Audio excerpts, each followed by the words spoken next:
Hey guys, Lizardlea here for Christmas Minis, baby's first Christmas. So that is this one. If it'll focus, it'll focus. There we go. So this one has pink on it, and I'm just gonna make it all blue. So, or well, except for the heart. The heart will remain pink, but the rest is gonna be blue. Cause not only is the baby a boy, blue is my favorite color. So I always want more blue. Like, I know blue is considered a boy color when it comes to like gender reveals and whatever, but like I love blue. I've loved blue since at least middle school. Because in 7th grade we painted my room blue. Because I wanted blue. So, yeah. And so, like, I've been seeing a lot recently about how people are like, don't say guys anymore because that has a male connotation behind it. And where I grew up, guys is just a group of people. Like the way niños in Spanish is a group of people, there can be girls included in the group, but you would still say niños. The only time you say niñas is when it's only girls. And like, I don't know, like my viewership is like, I think it was over 90% female. So if you think that guys means males specifically, that is not how I intended. It's the way I talk. I literally, like, my friends will be over and I'll hey guys, like it's how I talk. And like I'm considering changing my intro because I don't want to be like not inclusive, but it's the way I talk and I'm really bad. I've been doing it for so long. So like, I don't know, could I do like, hey everybody? No, that sounds like I don't know, that's weird. Hey there, Lizardlea here. Oh, then I'm saying there, and then here, and that's just, I don't know. We'll see. I'll try. Maybe I'll do a bunch of different ones and see if there's one that I like. Okay, I'm gonna get to cross stitching because that's what we're all here for. Alrighty, and continuing with the interesting questions. Interesting, quote unquote. 119. Would you buy your future kids a car on their 21st birthday? I mean, my parents got me my first car when I was 17, and I did not crash it. I was very good with it. I was very careful with it. Yeah, they did the same for my sister. I don't think they did. I don't think my brother got a car until he was in college, but that was because he was. Yeah, he was within walking distance of the school, and they were still on base, so I don't think he needed a car. But I mean, like, as soon as he needed one, they got him one, and that's just how my family is. Like, if you need something, we'll get it for you, and we were raised to, not be douchebags, not be spoiled rotten. Like, we were spoiled, but we didn't act like it, because if we acted spoiled, that's when we would get in trouble, and things would be taken away. So, yeah, I would totally raise my kids the same way. And so, yes, but I would do it before their 21st birthday, as long as they're responsible. Like, if my kid is just a hellion, it ain't gonna happen. Like, you're not ruining my insurance and all of this, and, potentially putting yourself in danger because you're behind a wheel. But otherwise, yes. 120. Do you believe that we all have souls? I absolutely do. And I believe that animals also have souls. So yes. This can lead to a flippant or intensely deep conversation, but it'll always be interesting. Oh, I guess mine was flippant. But I said yes, so it wasn't rude or something. I have no idea. 121. Do you think prisoners convicted of heinous crimes be given a second chance to be a free man? So David and I have had this conversation, and one of the things he asked me was like, if you knew 100% that this man was reformed, you know, like that he's going to go out to society and he's not going to murder anyone ever again, would you let him go out? And I said, absolutely yes. And he's like, if you knew without a doubt that this man would go out there and he would murder someone else, would you let him leave? And I said, absolutely not. He would stay forever. So, in an ideal world, that is a very easy to answer question. Unfortunately, in our world, it's really difficult. We don't really have, at least in the U.S., excuse me, I'm specifically talking about the U.S. here, we don't really have a good reform system, that's not the way to say it. When someone leaves jail, we don't take care of them. We don't help them very much, you know, like maybe we'll help them find a crappy part-time job and a little apartment, but like that's the extent of it. And even then, I don't think they do that for everybody. So I think if we would help out more, if we would help someone, you know, who's been in jail for killing someone when they were 17 for 20 years, if we would help them become integrated into society and literally just help them, I think that would go so far in stopping people from, you know, follow-up convictions, similar convictions, you know, like just returning to jail, basically. I think that would help. And then I think, yes, a lot of people should be given a second chance. I don't know if everyone should be given a second chance, but if someone who has put in the time and the effort to try and reform themselves and become better, yeah, I think they deserve the chance to go out there and prove to the world, you know, the actions I made in the past when I was younger don't reflect upon who I am currently. I've made terrible decisions in the past. Granted, none of them were so bad I went to jail, obviously, but, you know, I've done things I regret and I've learned from it, and I haven't repeated them. I can't assume that someone who's committed a crime can't do the same. I can't. It's not fair. 122. What is a superstition you used to believe in?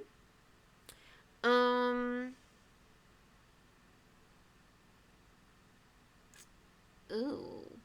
I mean, like, walking under ladders, I used to, like, not do it because it, you know, it was bad luck.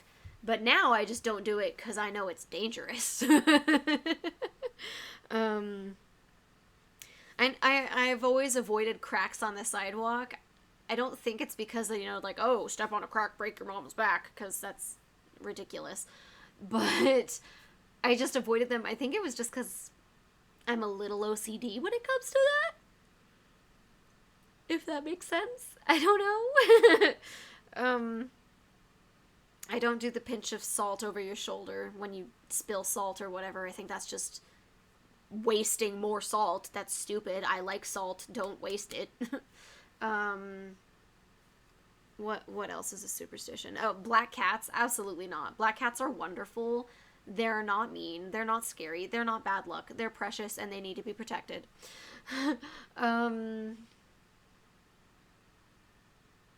Sorry, I can't think of any other ones. We're just gonna move on. 123. Yeah. If you were given $1 million today, would you still want to live in your current house? I mean, I like our place. I would not be against staying here. I guess more than anything, it's on David if he wants to move out, because like everything here is under his name. But I like it. I don't know. I've never wanted to live in a big house. Like, I know, you know, all of the stuff I buy in the Dragons say otherwise, but I don't want to have a room that, like, basically goes unused. Like, for a while, our extra bedroom wasn't used at all, and I didn't like it. Like, I don't want to say I was scared to go into the room, because I wasn't, but I was uncomfortable with it. Because it was just like, nothing in here is mine. There's a mattress, there's a couch, and everything in here is David's. Like, this room is kind of like off limits. And eventually it became my office. Like, I work in there, at 7 to 3:30 p.m. Monday through Friday. And if anything, David's probably the one uncomfortable going into that room now because I work there. But I like it now. I like that we have that extra room. Because I was not a fan when it wasn't in use. I mean, I vacuumed it once in a blue moon because it's like, there's no one ever goes in there. The door's always shut. The only thing that's going to collect in there is dust.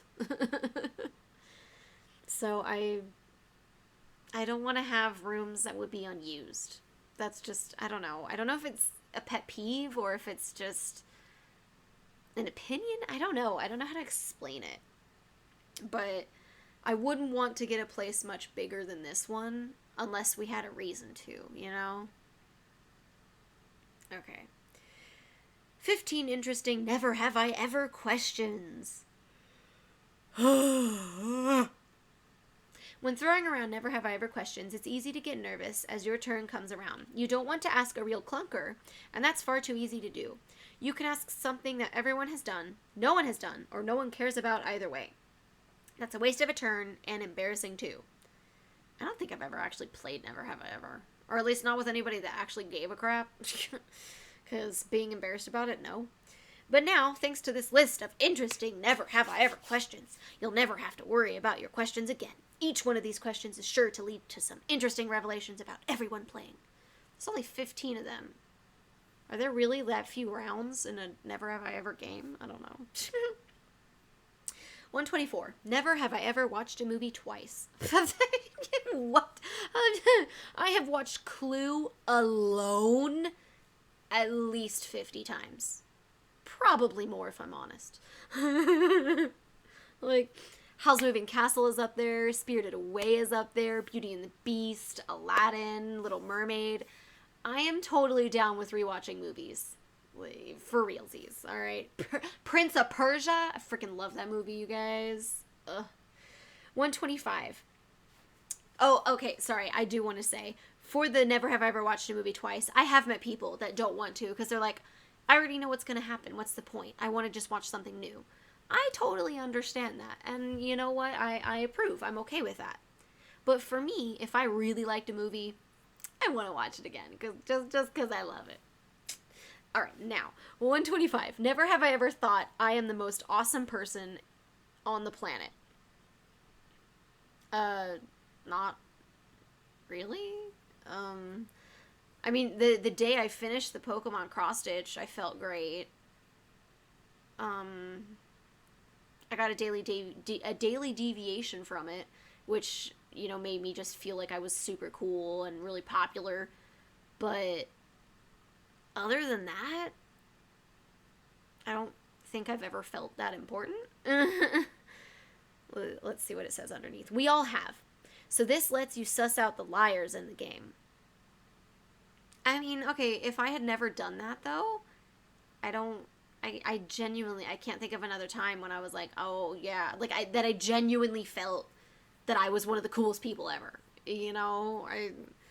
I'm not cool. I don't think I am. So, whatever. 126. Never have I ever wished I didn't have to work for a living. Well, duh. No matter how much you like your work, if you could retire and just watch movies or do your favorite hobby for the rest of your life, you'd be excited about it. At least for the first year or something, I don't know. Who dreams of a life of free luxury and who actually enjoys work? I mean, honestly though, really? Because my thing is, even if you could retire and you still choose to work, you're going to choose a job you like. And I don't know if that necessarily counts. Like you're doing something you enjoy. Whatever, I don't know. 127. Never have I ever forged my parents' signature. I have not. The very few times I was sick in school, my mom genuinely wrote a letter or whatever. I never got bad grades, so I didn't have to get a signature on that. With good grades, you get a signature and your parents happy about it, so it's not a problem getting it. Yeah, I can't think of any other time I've needed my parents' signature for something. So, The stories that come out of this are always great. Mine wasn't. Mine was boring because my answer was no. Sorry, I'm boring. 128. Never have I ever bullied my siblings. Oh, no, I have. I have learned, and we all get along so much now. I'm so happy. Like, I have a good relationship with my older sister and my younger brother, and it's wonderful. I could not have asked for better siblings. We were all mean to each other growing up, not gonna lie. So, I mean, it's normal. You're gonna be mean to your siblings sometimes. It's another kid that you live with. Ugh. Only ones who have never bullied a sibling are probably only children. Yeah. I mean, although I bullied myself plenty of times, having negative thoughts about yourself, I consider that bullying. You make yourself feel worse. 129. Never have I ever thought of leaving home. I mean, I know there were moments when, like, I got in trouble and I was like, oh, I just want to leave, but I never actually tried it. But I did think it, and the question is, never have I ever thought of leaving home. And then, once I was old enough to move out, of course I thought about it, and I researched apartments and whatnot, so, yeah. 130. Never have I ever stood up my date. No, I have not. Nope. I'm not that kind of person. If something came up, I would, call the person and be like, oh my gosh, I'm so sorry, I can't make it. But I'm not the kind of person who would just not show up. But I'm with David now, so it doesn't matter. Although, I guess we still have little dates. I mean, not right now, because we can't leave home. But I'm not the type of person. Who's too cool to ever get stood up? Oh, wait, okay. But the question was, never have I ever stood up someone else. This is saying who's never been stood up. I've also never been stood up, if that works. But I haven't really been on many dates. Like, very few. I could probably count them on one hand how many dates I've been on prior to David. I think it's 0, you guys. I don't think... Does it count if you go out with your boyfriend and y'all's friends? I don't think that counts as a date. No. So, no. I'm weird. I apologize. It's whatever, you guys. 131. Never have I ever driven a car. Yes, I have. I have a car. I bought a car at the beginning of the year. Last year. 2020. And I haven't driven it much at all. Yay! 132. Never have I ever owned a plant. I owned a cactus when we were in Spain. I was in middle school. I named him Bob. He was in a very small plant. He could fit in your hand. He was adorable. I could not keep him when we moved, so he went to one of my friends. Well, I don't know if... I mean, she's my friend now as an adult. Back then, I babysat her kids, and her husband was my dad's boss. But, yeah. She took care of him. They don't live in Spain anymore, so I don't know what happened to him, but I like to think he's doing okay. 133. Never have I ever feared heights. Oh, of course I have. Like, I don't have a fear of heights. I have a fear of falling, of course. And stairs that have holes in them or stairs that are clear make me nervous, but I will still climb them. Like, I will go past that fear, but it's still, the fear is still there. It's legitimate. It's fine. Good to know who will be comfortable living in a skyrise. I don't think I'd want to live in a skyrise. That just does not appeal to me. I don't know. I'm really pale. I'll live underground. I don't need the sun. Save it for someone who needs it. 134. Never have I ever worn a Santa hat. I have. That's a weird question. I don't find that interesting at all. Now you know which friends are completely without holiday cheer. Or you know which friends hate wearing hats. Because I absolutely hate wearing hats. My head gets really sweaty really easily, and it's gross. Like, I don't wear Santa hats for very long when I wear them. And it's not because I don't have holiday cheer. It's because I don't like wearing hats. I don't like this. 135. Never have I ever borrowed something without the intention of returning it. Never have I ever borrowed something without the intention of returning it. I have stolen things from friends. Or, I remember as a kid, it was like elementary school, someone had a Flareon Pokemon card, and I really freaking liked it. And somehow I got a hold of it, and I kept it, and I don't know if I ever saw them again. Were they friends? Were they my sister's friends? I don't know. But legit, you guys, I stole it, and every time I see it now, I'm like, oh, I'm a horrible person, and I should have let them keep it. Especially because it was, like, really old and folded and terrible, and I've gotten the same card, and it looks so much better, and it's in such better condition. I hope they have long since forgotten about it, because if they're still really bitter about it, I'm going to feel so... I mean, I do already feel bad. I stole from them. That's terrible. You don't do that. And then I stole a... Yeah, I know. I only have one other one that I can think of. I stole a Yu Yu Hakusho card from a friend's Shonen Jump. It was Mokuro? I don't know. The woman with the bandages all over her face that was Hiei's, one of the three kings. The one that turned out to be a girl. Mukuro? Something like that. I don't know. If you Google it, I'm sure you'll find it. She can literally tear reality. It's awesome. And I have kept that in perfect condition. I don't think he actually read his Shonen Jump, so to this day, like, if he still has them, he probably doesn't even know that it's not in there. I doubt it's worth anything, to be honest. I don't know. I'm a bad person. I'm not in contact with him anymore, though. Like, stuff happened. He kind of turned out to be a butthead, so I don't feel as guilty about that one as I do the Flareon. I'm a bad person, basically. That's all, you know? Separate your honest friends from the thieves. Oh, no. I don't think I've stolen anything else. I'll have to think about it. I don't think so, though. My bad. I'm a bad person. And that is the end of Baby's First Christmas. I got 3 hours and 2 minutes of footage. There it is. It's all blue with the little pink heart. They're so cute, and you can see the progress I've made on all of them. Soon I'm gonna have to start actually making them into ornaments, so see how that goes. I don't really have anything else to add, so like, subscribe, share, comment, all that jazz. See you guys in the next video.